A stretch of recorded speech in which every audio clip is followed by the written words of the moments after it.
Koti Vaishnavinda ki jai.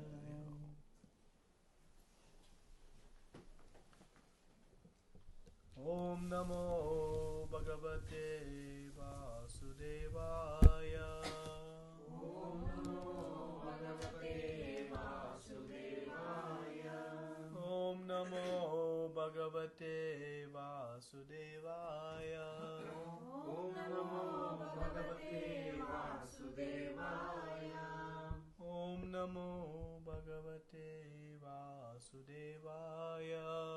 Om Namo Bhagavate Vasudevaya. Om Ajnanaatimirandasya Jnananjana Shalakaya Chakshurumilitam Yena Tasmai Shri Gurave Namaha. Shri Chaitanya Manobishtam Stapitam Yena Bhutale Swayam Rupa Kadamayam Dadati Swapadantikam. Vandeham Shri Guru Shri Yuta Padakamalam Shri Guru Vaishnavamscha Shri Rupam Sagajatam Sagana Raghunatam Vitam Tam Sajivam Sadvaitam Savadutam Parijana Saitam Krishna Chaitanya Devam Shri Radha Krishna Padan Sagana Lalita Shri Vishakhan Vitamsha.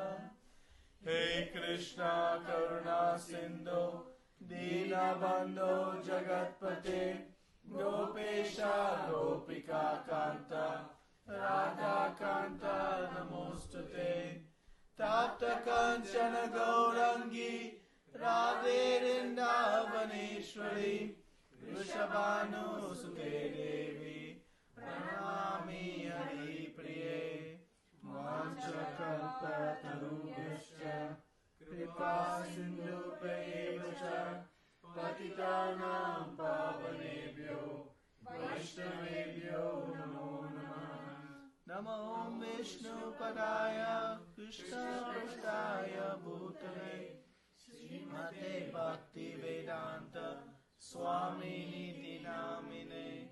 Namaste Saraswate Devi Gaudavani Pracharine Nirvishesha Shunyavadi Pashkatare Shatarine. Jai Śrī Kṛṣṇa Chaitanya Prabhu Nityananda Shri Advaita Gadadara Shri Vasadi Gaura Bhakta-vrinda. Hare Krishna Krishna Krishna Hare Hare Rama Rama Rama Hare Hare.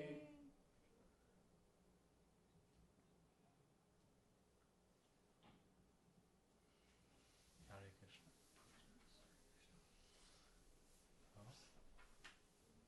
Today we'll continue our study of the third chapter of Bhagavad-gītā. So this chapter again is entitled Karma Yoga. And in this chapter we are learning how to do our activity. How to do our activity in a way that makes it yoga. And what is the meaning of yoga? Connecting to the God. An activity that connects us, links us with the Supreme Personality of Godhead. And unfortunately, many definitions of yoga today don't include this core aspect. But it is not yoga until the goal is to link with the Supreme.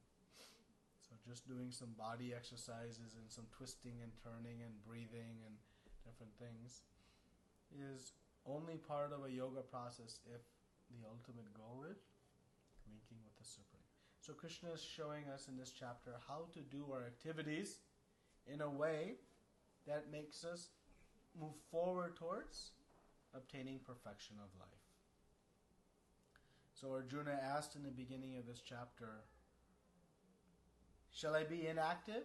Does spirituality mean that I should give up my duty, give up my occupation and abandon all these abominable activities that Krishna suggested he do in the second chapter. And Krishna has explained unequivocally, without a doubt, that by performing your activity, Arjuna, you will become much more situated, you will purify from all of your material desires, and you'll make progress towards perfection of life.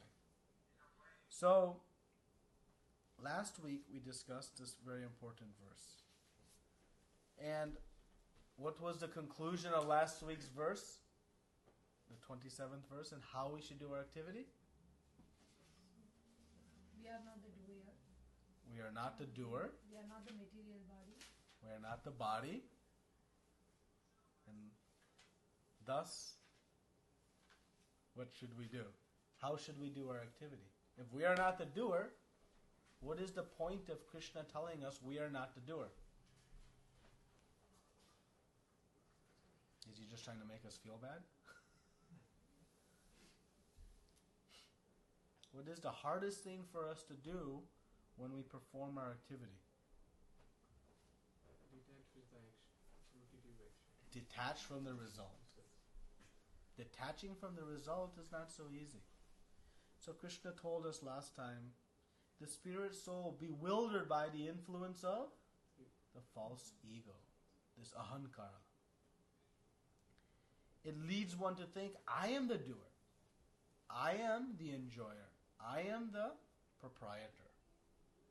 And so long as I have this understanding, then I will think, I am the owner of the results also. But this conception only exists because we are bewildered by the false ego. Reality is, Krishna is the proprietor. Krishna is the enjoyer. And we are his loving servant. So, the key to detachment is knowing that I am not the doer. The Supreme Lord is the ultimate doer of all things. Sarva karana karanam. He is the cause of all causes. But because we are not the doer, does that excuse us from responsibility then for our actions? Does that mean I didn't do it? If I go and rob a bank, I am not the doer. Tell the police officer, Prakute kriyamanani gunai karmāṇi sarvāṣā ankara vimudatma kartaham iti manyate. I'm not doing. It's the modes of nature. Will that get us out of jail? No. We have responsibility, but because I am the start of all action based on my desire, I have responsibility for my activities. So we cannot take this verse and think, well, I'm not the doer. I didn't do it. Children do this, right? When something bad happens, I didn't do it. I didn't do it. I didn't do it. So this is important to understand. So, yeah. I have a question. Yeah. Like, when some responsibility is given, like when we perform that, definitely we have to see the end result, right? Like we have to complete that. So how do we take that? Like, are we attached to that result or? Well, we'll discuss that in this 30th verse actually. Okay. Because there's a reason Krishna speaks the 30th verse. Hold that thought for 1 minute. Okay. It's a very good question. It's the reason we're going to discuss this verse today. So in the 28th verse, immediately following this verse, Krishna explains, one who is in knowledge of the absolute truth, O mighty arm, does not engage himself in sense and sense gratification. Does not engage himself in the senses and sense gratification. Knowing well the difference between work in devotion and the work for fruitive results. So the key here is first we must have knowledge. Knowledge of physics, knowledge of nuclear science, knowledge of the stock market, knowledge of the absolute truth. And who is the absolute truth? Krishna. Which means that Krishna is the absolute truth, So it means I also have an absolute relationship with Krishna, meaning it never changes. It is eternal. It is not conditioned on certain things. Right? So when one knows the absolute truth,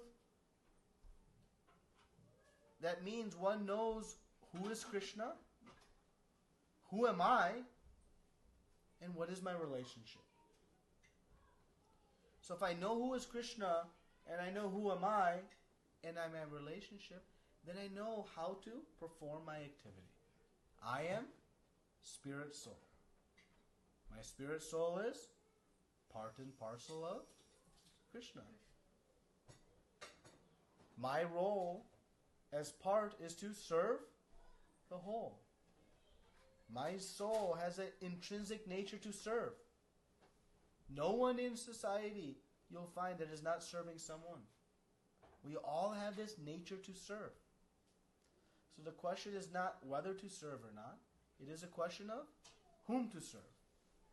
Serve Krishna, serve myself, serve society, my family, my boss, my dog. Who to serve? That is the question only. But if I have knowledge of the absolute truth, then I know.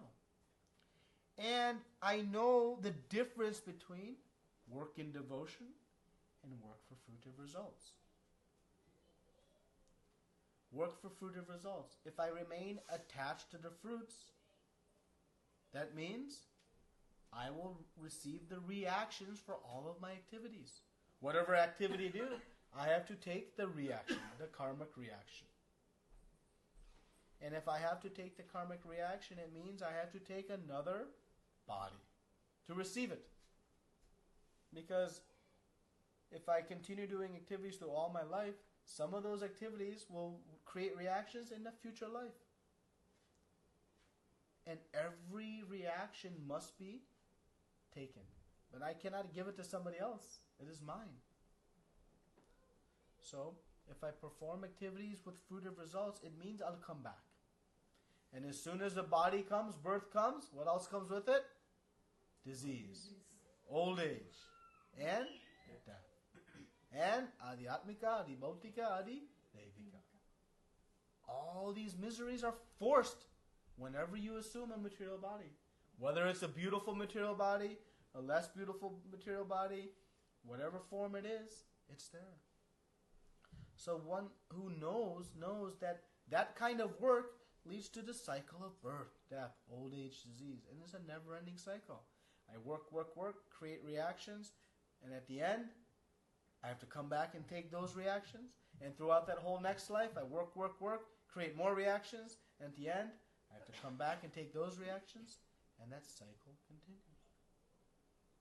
But one knows the difference. Working in devotion means I do activity, but no reaction. No reaction. I work, but I'm working in devotion. And we'll speak about what that means in this verse that we'll discuss today. So this is the other understanding. So the soul bewildered by the false ego thinks, I'm the doer. But one who has knowledge of the absolute knows what is good work and what is bad work. And the good and bad based on what will bring us eternal peace and happiness. Then Krishna says in the 29th verse that bewildered by the modes of nature, the ignorant fully engage themselves in material activities and become attached. But the wise should not unsettle them, although these duties are inferior due to the performer's lack of knowledge. This is an interesting statement. So the bewildered, they work and they remain attached, right, to the material activities. And thus they do more and more. And they're booking their ticket for another birth, another set of old age, disease, and death. First class ticket, second class ticket, third class ticket. Depends on what type of activities we do. Will determine what type of body we get next. But it is guaranteed as long as we remain attached to the results. But Krishna is saying here, one who knows should not unsettle them, the wise. Krishna is telling us here that if one is really attached to material, it's very difficult to break that attachment. So, our time is very, very precious. So we should be very thoughtful with our time. And Krishna is trying to protect us, saying that don't go too far with someone who's not going to make activities. But a devotee is so compassionate, even though Krishna is saying that, they'll even try until the last moment to try to bring someone to this Krishna consciousness, knowing how much benefit it will bring them. So, that is it. So now we'll read the 30th verse. And Krishna speaks this verse because of the question that was presented. That when we are not the owners of the results, what is our one tendency? We'll do work without interest. We'll not put our complete effort for the work. Yeah, we'll become lazy. It's not mine. Forget it. You know, whatever. What can I do? Right? So Krishna knows this thought process may develop. Every doubt or question we have, Krishna answers in this Bhagavad-gītā. So immediately after explaining we are not the doer, he knows that this doubt will come. So he speaks this verse.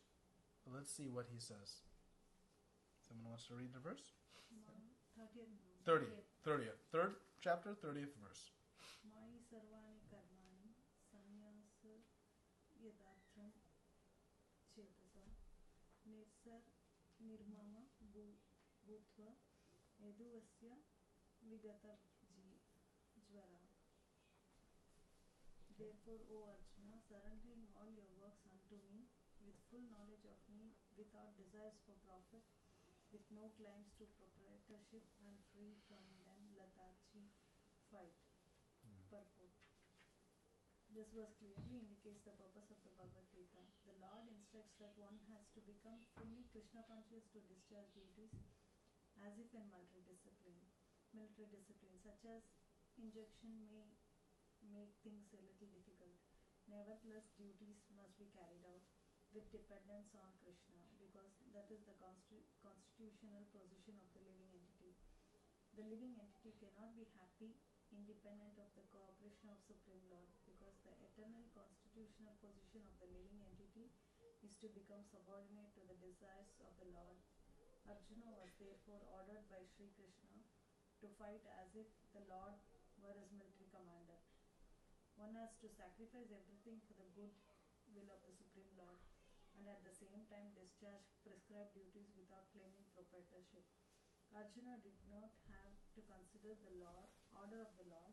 He had only to execute his order. The Supreme Lord is the soul of all souls. Therefore, one who depends solely and wholly on the Supreme Soul without personal consideration, or in other words, one who is fully Krishna conscious, is called adhyātma-cetās. Nirāśīḥ means that one who has the act on the order of the master but should not expect fruitive results. The cashier may count millions of dollars for his employer, but he does not claim a cent of it for himself. Similarly, one has to realize that nothing in the world belongs to any individual person, but that everything belongs to the Supreme Lord. That is the real purport of mayi, or unto me. And when one acts in such Krishna consciousness, certainly he does not claim proprietorship over anything. This consciousness is called nirmama, or nothing is mine. And if there is any reluctance to execute such a stern order, which is without consideration of so-called kinsmen in the bodily relationship, that reluctance should be thrown off. In this way, one may become vigata-jvara, or without perverish mentality, or lethargy. Everyone, according to his quality and position, has to particular type of work to discharge, and all such duties may be discharged in Krishna consciousness as desired above. That will lead one to the path of liberation.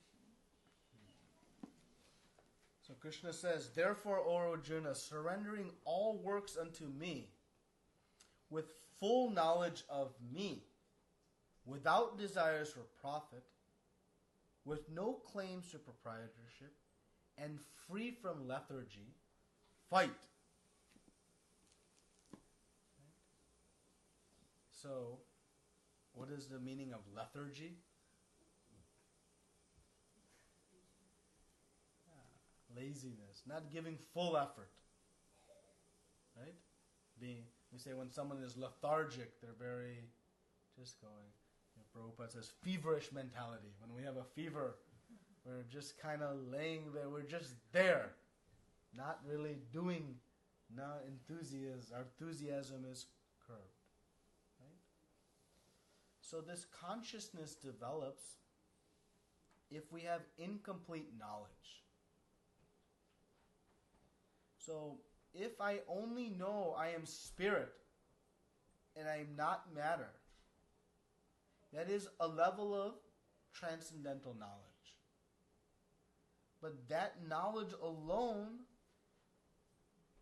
will not make me active. What it will make me do?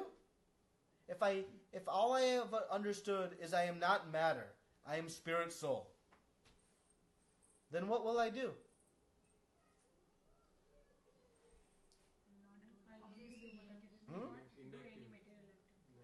I'll just avoid matter. I will try to avoid matter. So if that's all I know, how will I avoid matter? Just sitting here, I'm going to avoid matter. I try to do nothing. And what happens when we do nothing? What is churning like a tornado? And the mind is giving so many ideas of things to do. And eventually, we fall back to some activity. Because we cannot lay inactive for so long. Right? So Krishna is saying, and very important here, with full knowledge of me. Which means we have to go beyond just knowing I am spirit soul, I'm not this body. We have to know. What else do we need to know? We are? We have to know where we come from. What is my relationship with the absolute truth? We have to know what is my activity as spirit soul. So full knowledge, we must know who Krishna is. Now, can we have full knowledge of Krishna? Krishna is unlimited. He is achintya, inconceivable. So many potencies we cannot even understand. Ananta Shesh has millions of hoods and is glorifying the Lord, describing his different names, forms, pastimes, and qualities. And it's been going on since the beginning of time, eternally. And still, just one small, tiny fraction has been covered. So full knowledge means that we understand the construct of our relationship with Krishna. It is not that we know Krishna himself in complete form. Because a limited soul can never understand fully the unlimited. Right? So, full knowledge is important. So we have to go beyond just I'm not this body, I'm spirit soul, but we have to understand what is my relationship, what is my eternal occupation, my sanatana dharma, what is the activity which will give me peace and happiness. Right? It's like when we were younger and we were selecting a career. We were trying to figure out what career will make me the most money and make me the least bored. Right? What am I good at? What are my skills? We try to assess. So on the eternal platform, we have to figure out what is that my spirit soul is meant to be engaged in. What type of activity? And when we figure it out, we have full knowledge. Okay, so let's start at the very beginning now. And we'll build our way to why we should not become lethargic or lazy, even though we are not the owners of the results. Because that is a very common, what will be my motivation? I go to the office because the paycheck is coming. Right, that is my motivation. So we'll see how to flip that mentality and actually become more motivated. So Prabhupada opens this purport with, this verse indicates the purpose of the Bhagavad-gītā. So what is the purpose of the Bhagavad-gītā? What is the ultimate conclusion Krishna wants Arjuna to come to? To know who is Krishna. That's okay. That's the prerequisite. To do his duties. He wants him to do his duties, but what is the ultimate conclusion? Surrender to Krishna. Right? He's going to say, Sarva dharmam prityaja mamekam sharanam vraja. You surrender only to me. You abandon all other dharma, all other occupations, all other duties. You give them all up and you surrender unto me. And why Krishna is saying that? What is Krishna's goal in speaking to Arjuna? To make him happy. To make who happy? Himself or Arjuna? Arjuna. His only goal. Every one of the 700 verses in his Bhagavad, he has one objective. To free Arjuna from the miseries of material life. Of course, Arjuna is a pure devotee of the Lord, and he has been put in this position so that he may speak this philosophy, so that all of us who are truly conditioned can uncondition ourselves, escape the material miseries. So when Krishna says, surrender unto me, the foolish think, oh, that's mighty nice of Krishna to say. But it is not for Krishna's benefit, the surrender. It is for our benefit. Prabhupada says, what he says? The living entity cannot be happy independent of cooperation of the Supreme Lord. We're trying to be happy independent of the Lord, but it cannot happen. So, now in order to surrender to Krishna, we first must know about Krishna. How will we surrender to someone we don't know about? Right? So we must know about Krishna. We must acquire some knowledge. So by performing our duties detached, one will purify. And one will acquire this transcendental knowledge. This knowledge Krishna is going to give in the 4th chapter. The chapter 4 is entitled Transcendental Knowledge. So we must know in order to surrender. Otherwise we are blindly surrendering.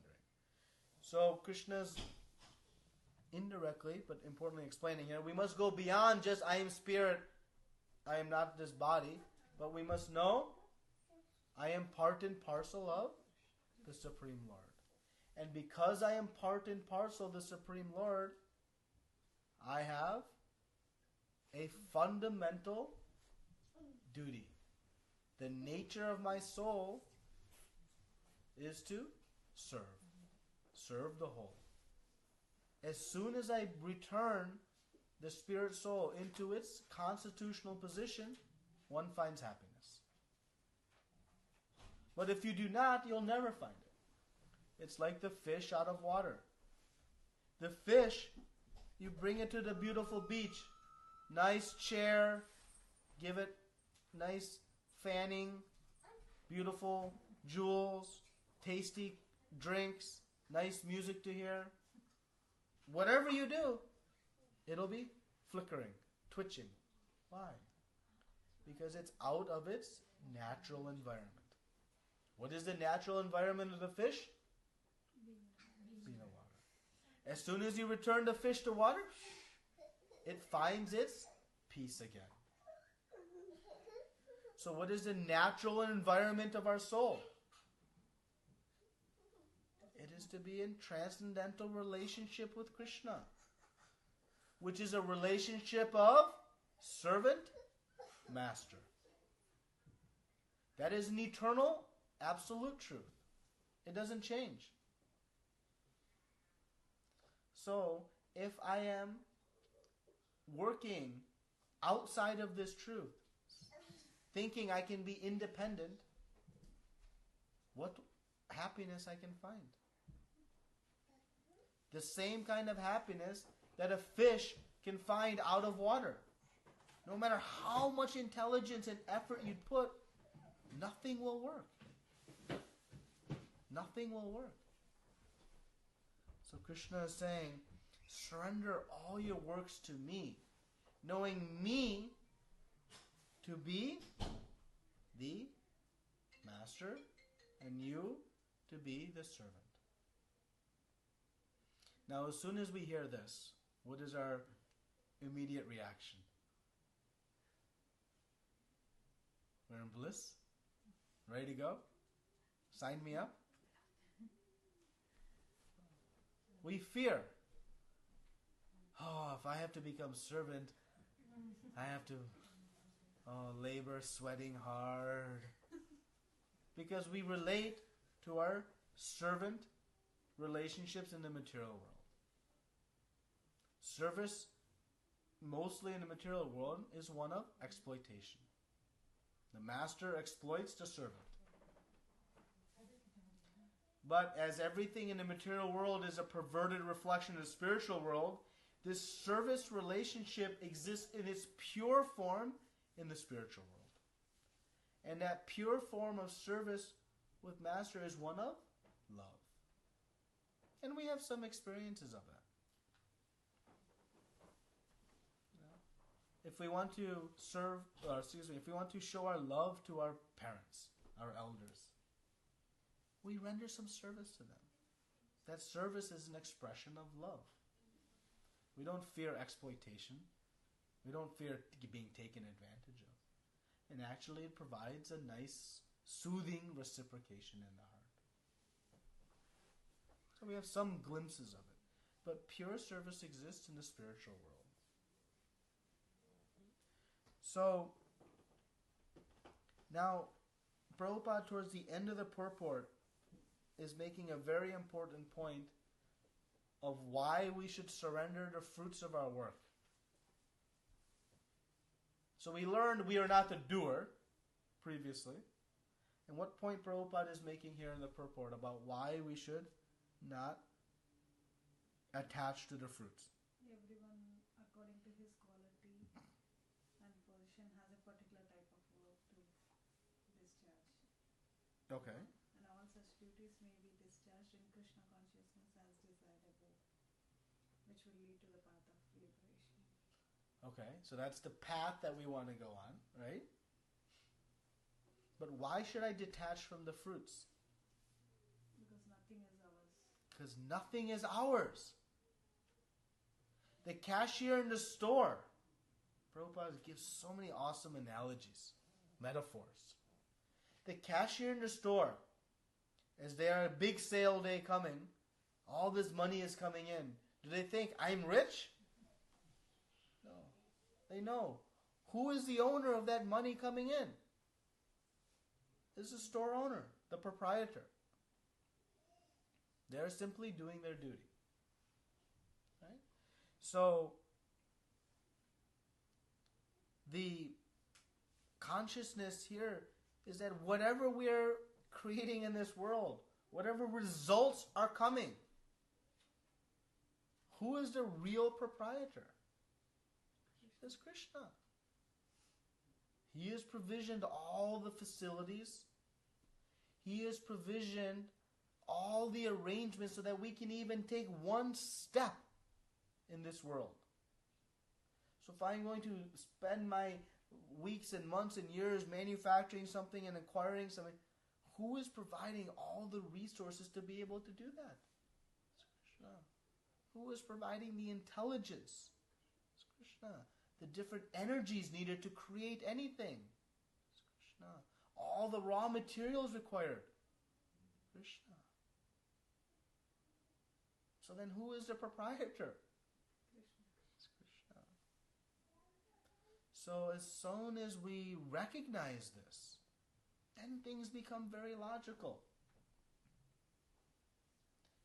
And what is the result of detaching from the fruits, working without desires for profit, with no claims of proprietorship? One then finds real peace and happiness. Because when we surrender to results to Krishna, how does He reciprocate with us? He gives whatever is best. He becomes our full maintainer, provider, well-wisher, and best friend. What is Krishna's ability to give to us, to protect us, to love us? It is unlimited.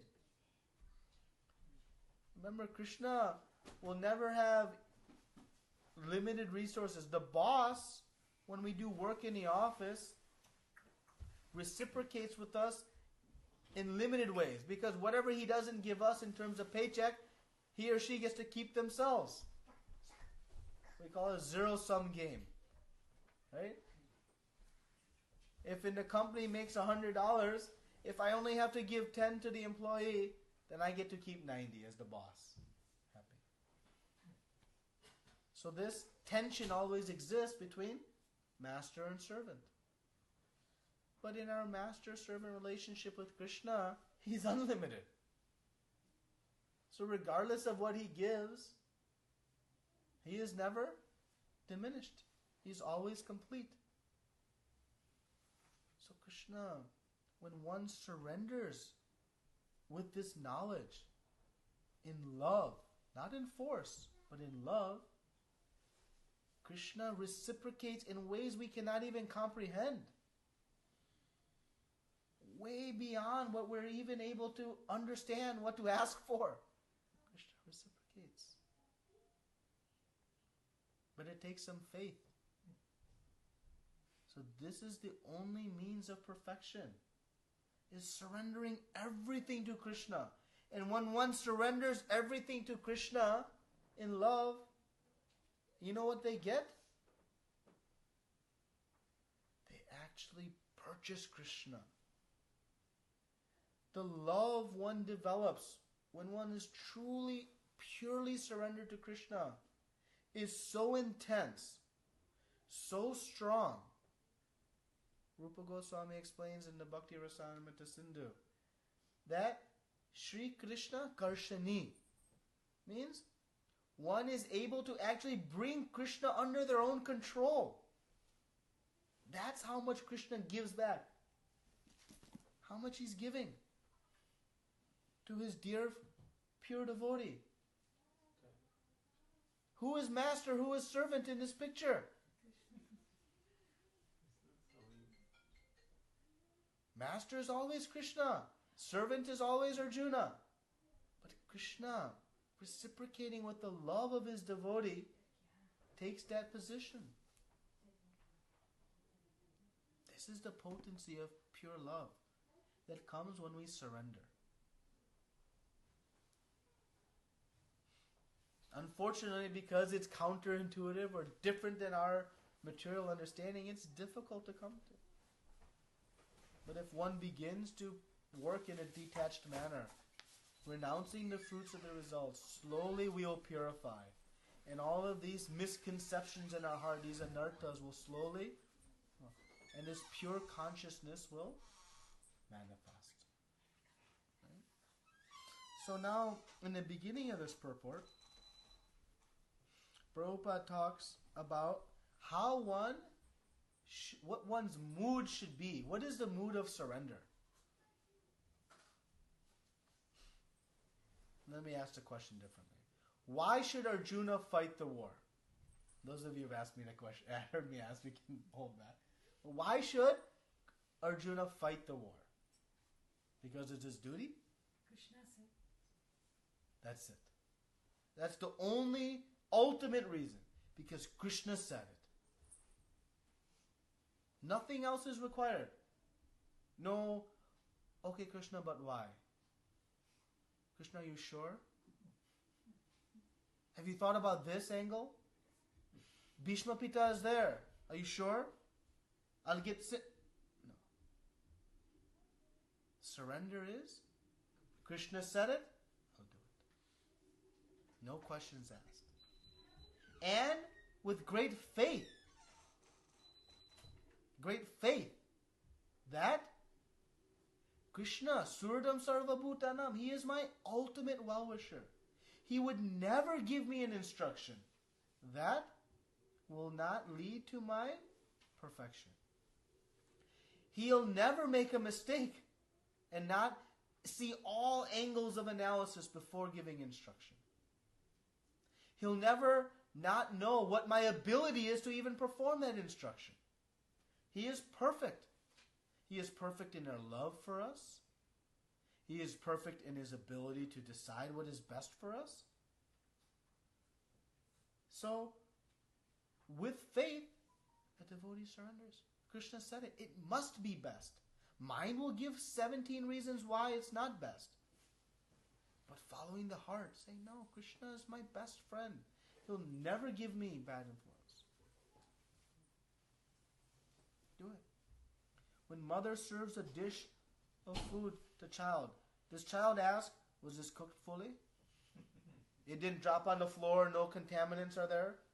Does it do any investigation or analysis? No. Has faith. Mother will only give what is good. So surrender. When Krishna says, surrendering your works unto me, it means working exclusively, 100% under the instruction of Krishna. Not only when it's convenient, not when I have a nice health, or when I'm in distress, or when I'm in happiness. No, unconditionally. And one can come to the point of surrendering to the instructions of Krishna when one knows Krishna is my best friend. He is my well-wisher. I am part and parcel of Him. He is my master. So it takes knowledge that I am not the proprietor. Oh, my desire to be proprietor is what's leading to my frustration. Because I'm trying to claim ownership to something I can never claim ownership to. I'll be frustrated. I'm like that fish out of water. So as soon as one understands I am part and parcel of Krishna, again, having knowledge I am not this body, I'm spirit soul, is only part of the equation. That'll only take us to abstain from matter. But it will not bring us to engage in active devotional service. That takes knowledge of Krishna. So that's why Krishna says, with full knowledge of me. So you see, all these parts are required to understand how to go. So now, let's get to the crux of the question, which is, if I am not the doer, then what is my motivation to do any activities? If I can't enjoy the results, why do it? Right? That is a very natural disposition. So, when one begins to practice devotional service, detached from the result, one begins to experience that it is the service that yields, that gives one the happiness and pleasure. The result is Krishna's. It is the performance of the devotional service, the expression of love. Everything we do in devotional service is an opportunity to express our love to Krishna. And when we do so purely, Krishna is reciprocating with us. That reciprocation is felt by us, is tangible. That is that rasa that one experiences. Right? This rasa is the taste that gives us the impetus, desire to then render service. If there was no reciprocation, why we wouldn't serve? There has to be some impetus. Right? It's amazing. You see, in modern world, there is so much loving relationship between man and woman and their dog. Because when the man or woman comes home, the dog reciprocates. It jumps up and down, is happy to see them, licks them, and plays with them. There is a reciprocation. But our consciousness has fallen so much that becomes the ultimate reciprocation we are looking for. But there's such a higher level of reciprocation available in relationship with Krishna. So, when one experiences that, then one finds that the service itself is my motivating factor. Every moment I have is an opportunity to render devotional service to Krishna. Whether the fruit comes or whether the fruit does not come, that is not my consideration. That is Krishna's consideration. If he wants it, it will come. And if he doesn't want it, it won't come. In either case, it's perfection. Because it's what Krishna wants. It's what Krishna wants. He is the supreme controller. So, how not to become lethargic, how to be enthusiastic, is one realizes that everything we have around us, everything that we can utilize, is an opportunity to use it in the service of Krishna. So, one who thinks, I am not this body, I am spirit soul, they try to withdraw from matter and become inactive. But one who has knowledge says, wait a minute, all of this matter, who is it coming from? Who is the proprietor? So then, how shall I use it? For Krishna. So a devotee sees everything in the material world as an opportunity to use it in Krishna's service.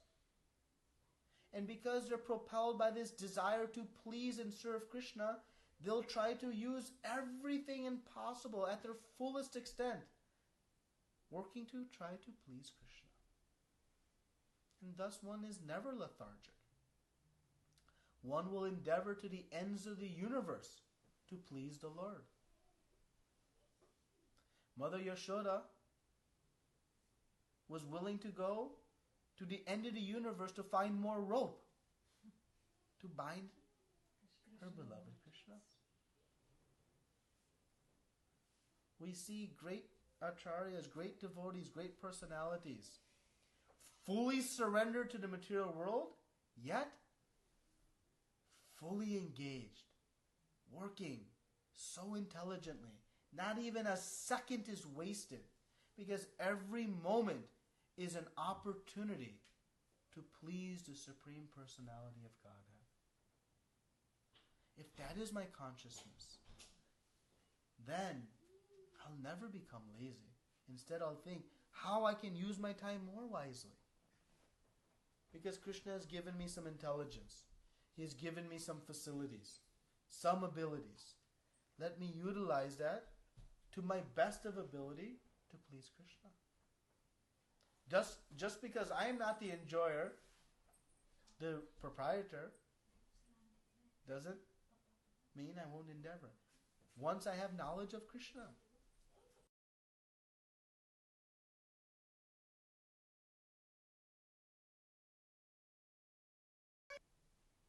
He was fully surrendered to Krishna. He had no desire for position, for the unlimited wealth, the unlimited power, fame, all the things that came with that position. He had no desire. So was he just sleeping in his palace, ignoring his duties? He used his position to transform his entire kingdom into devotees of the Lord. He worked so hard. all the citizens under such esteemed leadership became equally detached from their material desires that were offered to the Lord. He would use his hands to clean and sweep the floor of the temple of the Lord. He would use his legs to walk, to visit all of the holy places of the Lord. He would use his head to offer obeisances to the Lord. Everything was used in the service of the Lord. He was fully detached, yet fully engaged. This is what a pure devotee of the Lord does. Srila Prabhupada, he came to America at the age of 70, when most people are winding down. He was winding up, meaning increasing, not closing down his activities. Fully engaged. Not a moment he would waste. Not a millisecond would go unutilized. Because he knew every moment was an opportunity to serve Krishna. Fully detached. He said, make me a success, Krishna, or make me a failure as you like. That was his prayer. He was not attached to the result. He had many, many periods where we seemingly see failure or lack of progress. It was not failing, but from an external perspective it appears that way. But he was fully motivated, fully endeavoring. For years in India, he was printing these magazines back to Godhead. He would go and buy the paper, carry the paper to the print shop. He would sit at the printers and watch them print, do the final edit. So this is the mood that a pure devotee takes. Free from lethargy. Just because we are not the doer doesn't mean we should not be extremely enthusiastic. And what should be our motivating force? What should be the source of our enthusiasm? Every moment is an opportunity to render service to our eternal Father, our ever well-wishing, most loving.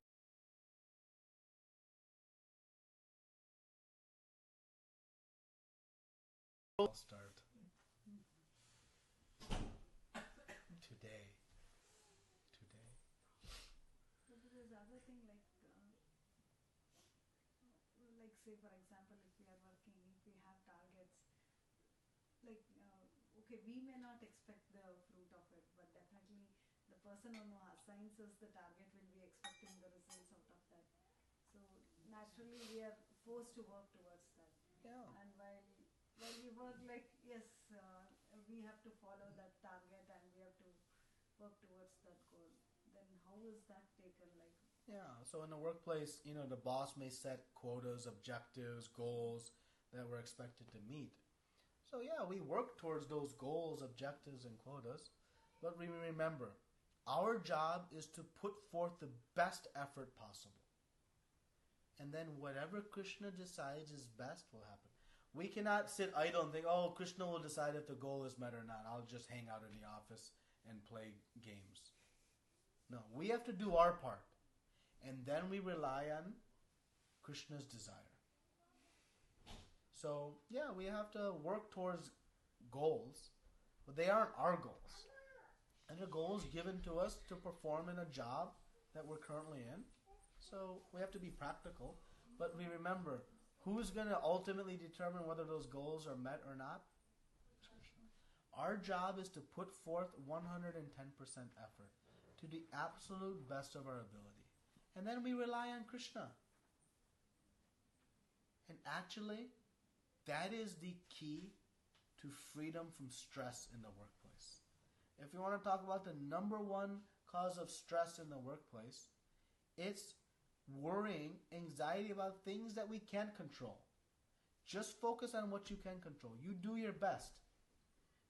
Whether the outcome comes or not, that is up to Krishna. Then we actually become more productive in the workplace. Because we will not become carrying this heavy weight of stress. We'll be free. Doesn't become lazy.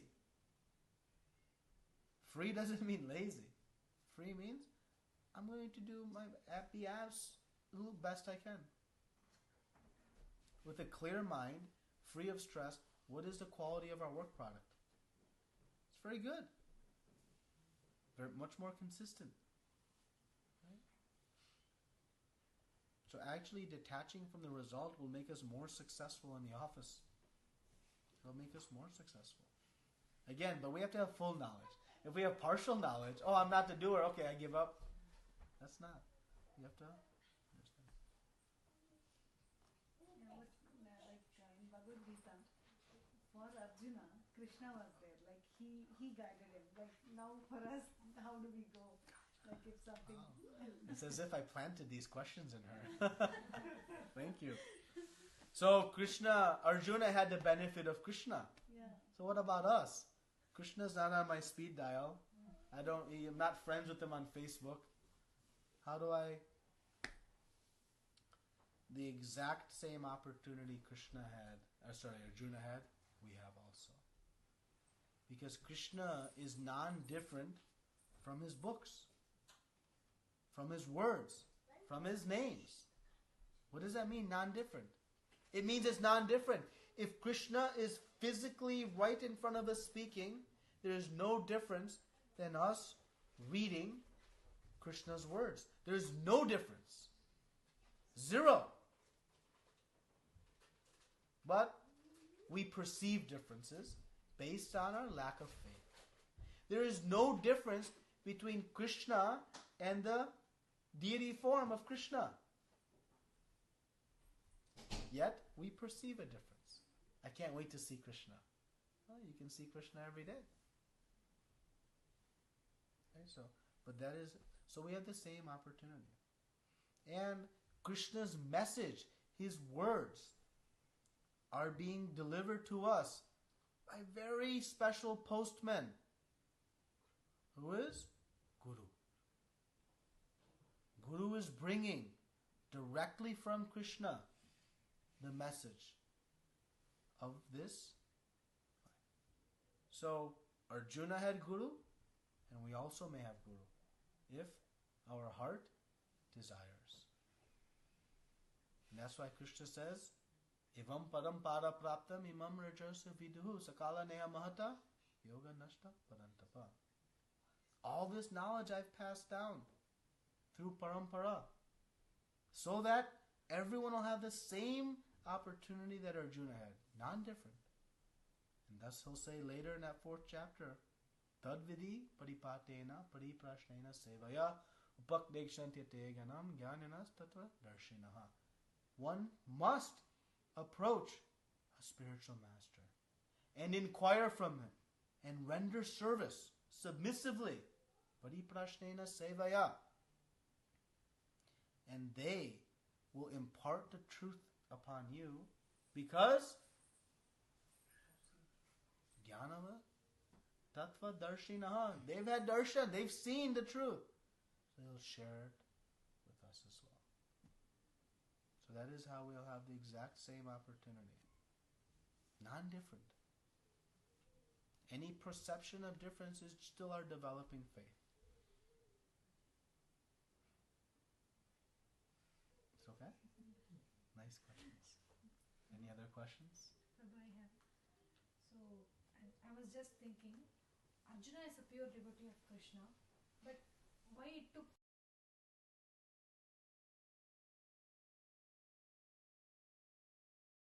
on December 3rd we'll have Gita Jayanti, and so you'll be able to test this. How long it took Krishna to speak Bhagavad-gītā to Arjuna? 45 minutes? Under 2 hours. I've seen a couple different numbers. So he surrendered. How long we have been sitting here? 1 hour and 15 minutes. So it didn't take long at all, and he was ready to surrender. But also remember, Arjuna is a pure devotee eternally. He was put into this position so that Krishna may speak. So Krishna, Arjuna played a role in the drama. He was not bewildered. We think he did not know I am spirit, soul, I am not this body? He was an intimate associate with Krishna. He had all this knowledge. He was already surrendered. But in order for Krishna to be able to speak this in a setting that would draw our attention in this most epic battle, at the climax point of that battle, right in the middle of the two armies, Krishna said, time out. Now let's have a discussion. So that we would listen. So he was a pure soul. Let us not confuse. It's a good question because sometimes I think. So, but to take the question further, how long will it take us to purify? That is up to us. It is up to us and the mercy of Krishna. We have to endeavor. We have to be very enthusiastic. Right? Rupa Goswami, I think I was talking about this verse on Sunday. Utsahan nischaya dharya. We have to be utsahan, very enthusiastic, which means to endeavor with intelligence. Not just running around doing whatever, but intelligently, based on scripture, based on what is recommended. So, our purification is based, just like anything. How long will it take me to become an expert, pianist? But remember one thing. Unlike me becoming an expert pianist, maybe I don't have the potential to be an expert pianist, right? Or if my desire is to be an expert cricket star or baseball player, I can say I don't have the body for it. I don't have the natural ability to be a star cricket player, right? No matter how much I practice, right? That logic. Pure devotion is sitting right here in our heart. We had it once. If I had it once, then certainly I can get it back again. If I used to be great at something and I temporarily forgotten, then surely I can get it back. So it is not unachievable. It is not some far-reaching. It is a very high platform to reach pure devotional service. But bhakti is so potent. The process of devotional service is so potent that Krishna says, I am quickly the deliverer of you. He said, I'll do it quickly. But how quickly is based on how much we put into it. Yeta mam prapadyante tam sataiva bhajamyaham. Krishna says, to the degree of the surrender of my devotee, I surrender back. Actually, he says, I worship back. That's beyond their level of comprehension. But what we put into it, so it's in our hands. It's no one else. And it will happen. Because we had it before. It's there sitting in our heart. It's right there. We just have to go get it. And how do we go get it? We follow the instructions that are given in the scriptures. We follow. It's precisely given. The formulas are there. They're so exacting. Just follow them and it will happen. It's okay?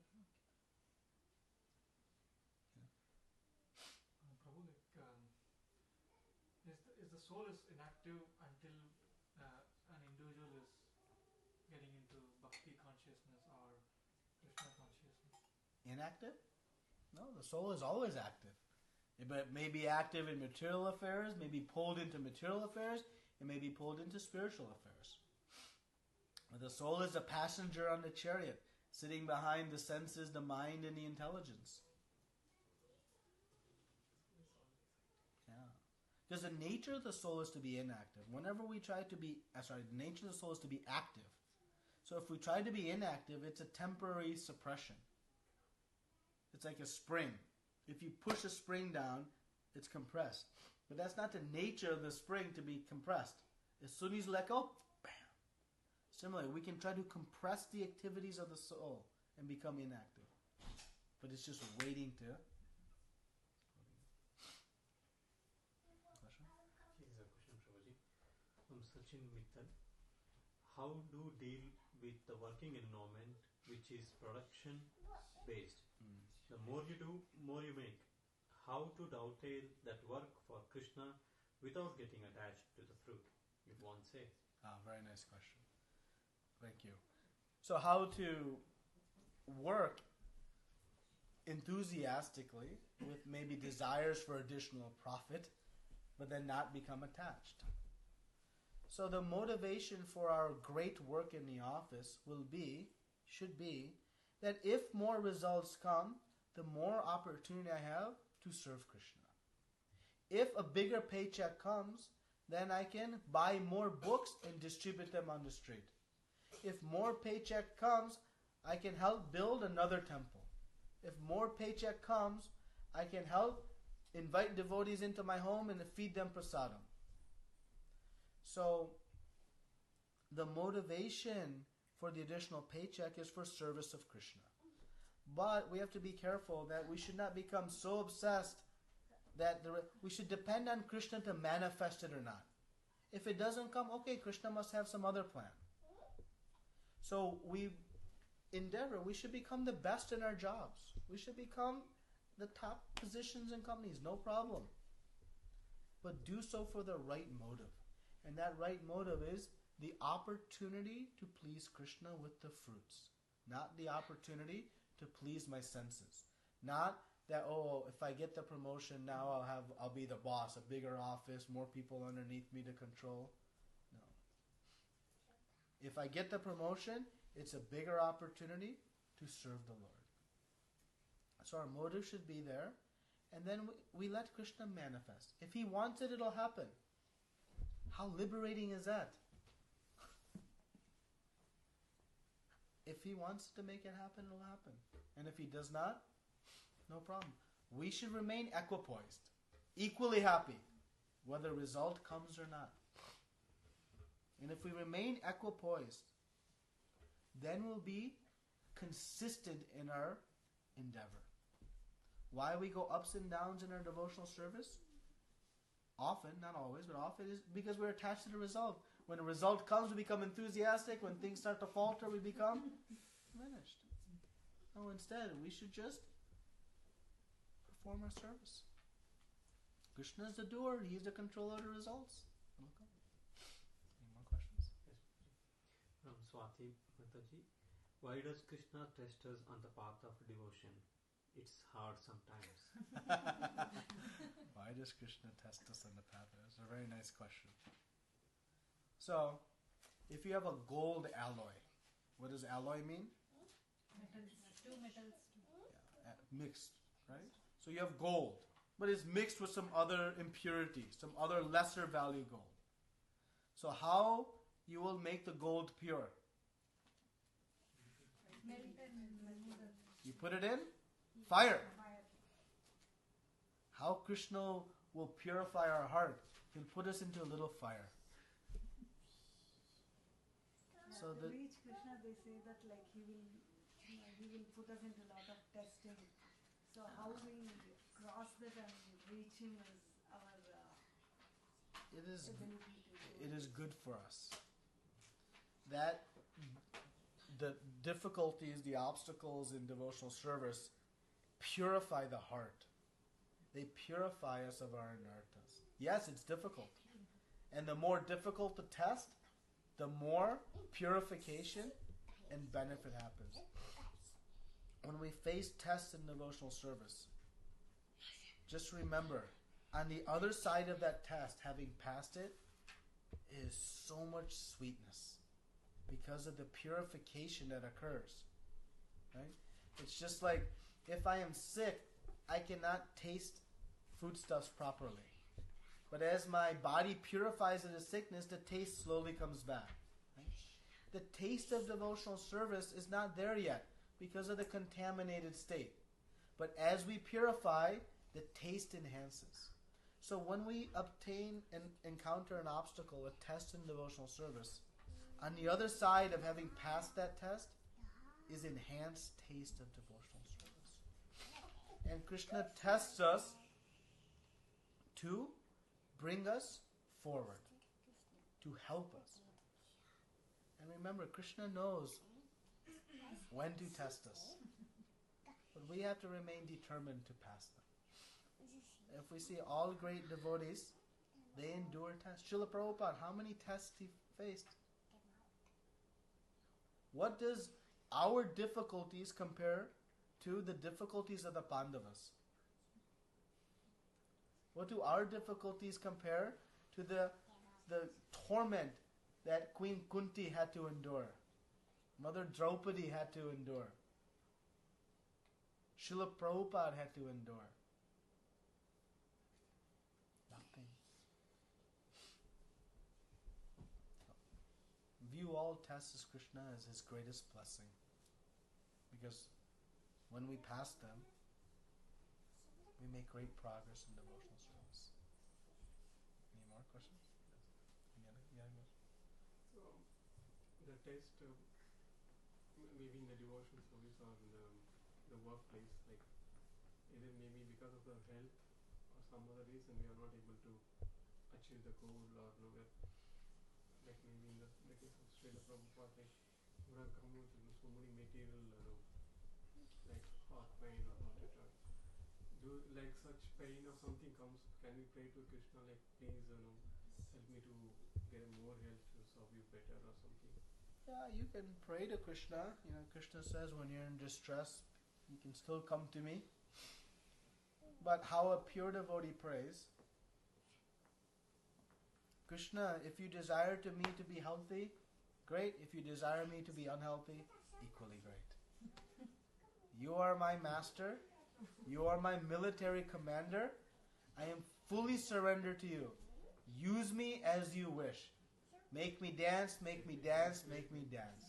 Make me a success or make me a failure. This is Prabhupada's poem he wrote. It is stunning how much humility and surrender he had. He says, I am a fool, I know nothing. If you want this to be successful, you make it happen. I cannot make it happen. How do we pray? Krishna, I'm going to do this, you better support me. Prabhupada said, I am a fool. If you want to make the purport of Bhakti Vedanta to come true, then it is up to you. How I will speak to these people. I don't even know what their language is. You brought me to this most hellish place. Now it is up to you. He was fully surrendered to Krishna and Guru. That is our surrender. Whatever condition Krishna puts us in, it is best for us. Have faith. Krishna only wants to see us come to the point of sarva dharmam parityaja mamekam sharanam vraja. Yes, surrender. So, whatever condition we have, a devotee feels when they're going through difficulty, it is due to my past karma. But Krishna is so kind. He is minimizing my difficulty. I deserve so much more. But he is minimizing my difficulty. When something good comes, that is Krishna's doing. I had nothing to do with it. Bad comes, I did it, and Krishna is minimizing. Good comes, that is Krishna's doing. Our mentality is exact opposite. Good comes, I did it. Bad comes, Krishna did it.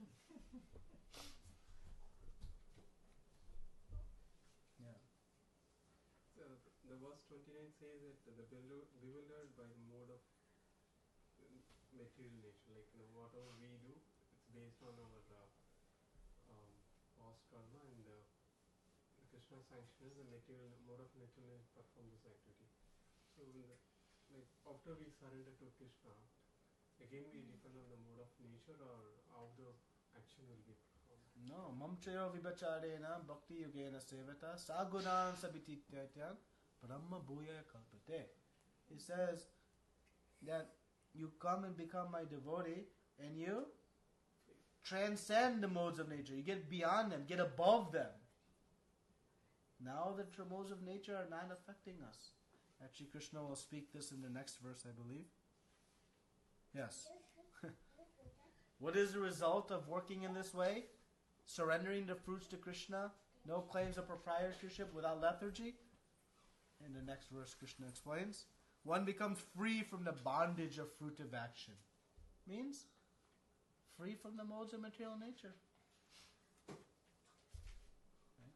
So that is the thing. One doesn't work through the modes, one becomes transcendental to the modes. Our goal is to get beyond the modes of nature. Bhakti starts beyond the modes of nature.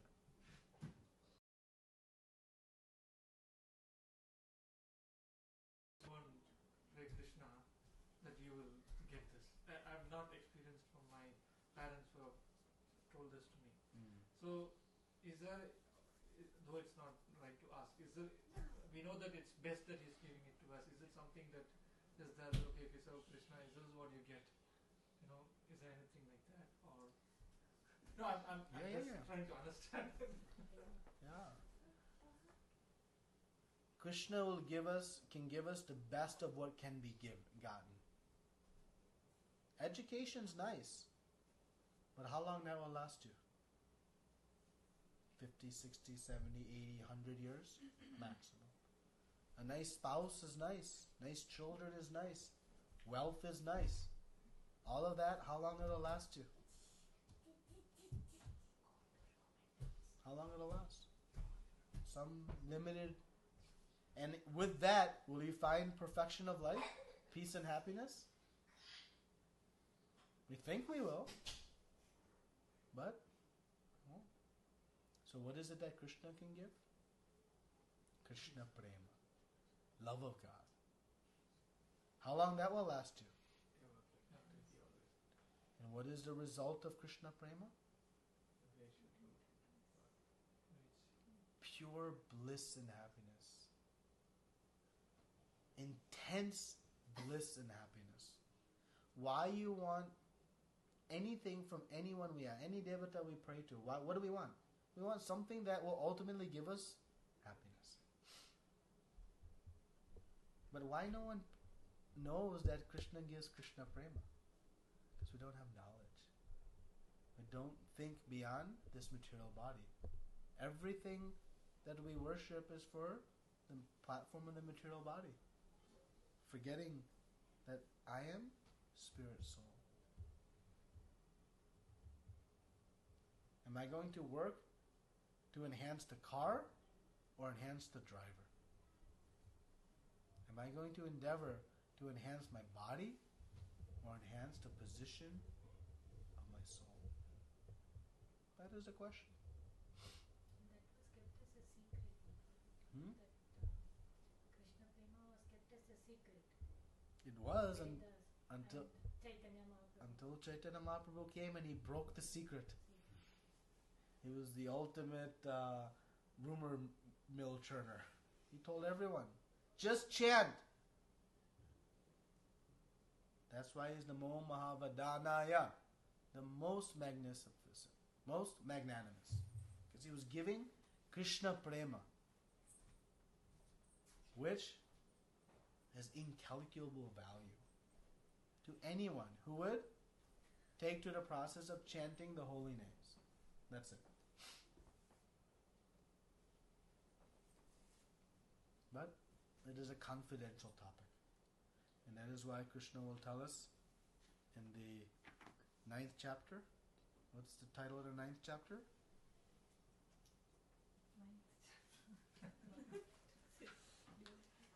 Now I'm in 3rd chapter.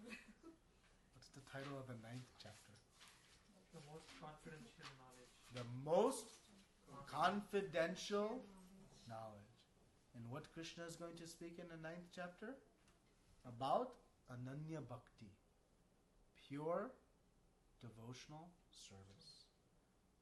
Because pure devotional service, as we said, has the ability to control Krishna. So powerful is it that he'll give to those who have purity of purpose, purity of intention. So we'll come there soon. No question? Here is a question. Should we pretend to be equipoised even though in our heart we still have selfish motives? That's a nice question too. Yeah, I mean, fake it till you make it. We should endeavor to remain equipoised, even though deep down we may have some hankering, some lamentation, some happiness. It's okay. It's natural. We're not gonna become equipoised overnight. So we should try, at least externally, how we speak to others, how we interact with others. We should remain equipoised, and internally we should try to develop that nature. And the way to develop equipoise is simply knowing who is the doer. It is Krishna. It is Krishna. Okay. No question? Yeah. I'm getting late then. Vishnu is the incarnation of Krishna, or he is under the three mode of nature? No, Vishnu is the expansion from, Krishna is the source of all. Krishnastu Bhagavam Swayam. Of all the incarnations, Krishna is the source. But there's no difference. They're all plenary expansions. So they have the full potential, but they exhibit different moods and characteristics. So it's not like, oh, you're a Vishnu devotee, I'm a Krishna devotee.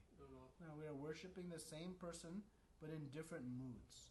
So, but Vishnu, he resides in the form of Narayan in all the different Vaikuntha planets. He's sitting in as Karanakshai Vishnu in the causal ocean from which all the universes are emanating from the pores of his skin. Then he's sitting within each universe as Garbhodakshai Vishnu on the Garbha ocean. Then he's sitting on Swetadeep as Shirodakshai Vishnu. And he's in our heart as Paramatma, which is an reflection of Shirodakshai Vishnu. So Vishnu is a mode of goodness, okay? Who? Sattva Guna. Sattva Guna is mode of goodness. So Vishnu is a Sattva Guna? No, he is not Sattva Guna. He is the overseer. He's a Guna avatar who manages just like Lord Shiva is of Guna. But he is not Tamoguna. Lord Shiva is the orchestrator of Tamoguna. He is not Tamoguna. He is pure devotee of Krishna. I was reading some Srimad Bhagavatam. So they are referring to the first canto, second chapter. So Brahma is for Tamoguna, and Shiva is for Rajoguna, and then Vishnu is for Sattva-guna or something like that. I just want to understand. Yeah, they have who is overseeing each mode of nature. So Vishnu is overseeing the mode of goodness, Lord Brahma is overseeing the mode of passion, and Lord Shiva is overseeing the mode of ignorance. But they are not in the mode of ignorance, mode of passion, mode of ignorance. Okay. Just one. They are the managers, the executors of those modes. So there's distinction. They are called guna avatars.